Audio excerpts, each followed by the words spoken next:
wato gani ga Naziru dan Hajiya kuma tsohon dan takara da ADP na majalisar jiha kuma na majalisar tarayya. To amma yanzu alhamdulillah an samu gamuwa mai nagarta wato kuma bane mai nagarta wato Nasiru Yusuf Gawuna zaben gwamnan jihar Kano insha Allah zuwa ranar Asabar da zuwa. Ina kira ga masoyana da nima masoyana.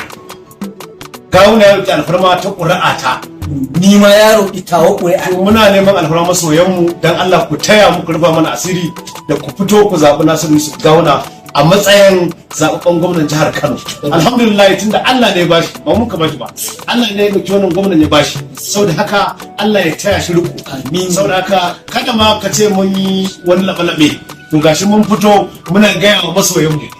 Duk wani mai kawanan mu da na Kano da wanda ba na Kano ba wanda baya Kano ma ya mana addu'a ko kuma na gaskiya ne don Allah ka ya ce masoyansa ran katakaf na kai na ko ina wanda ma baya Kano garin mala wanda ma baya Kano yayi addu'a Allah ya tabbatar mana da wannan nasara ta Nasiru Gawuna gwamna dai Allah ne ya bashi mu ma dole mu zo mu bi wanda zai ci insha Allah muna ka san wasu na bin yan takara mu na bin ni Tijjani Abdullahi Asasi ni na Gawuna ne kuma amanar Gawuna ne amanar Murtala Sulaiman amanar Dauda Kahutu rarara ina kira ga al'ummar jihar Kano da mutane na da masoyana da abokanan arziki da yan uwa da kowa ku fito ranar zaɓe mu dannawa Dr. Nasiru Yusuf Gawuna da Murtala Sulaiman mulki na Allah ne a gurin Allah mu ci ne ba.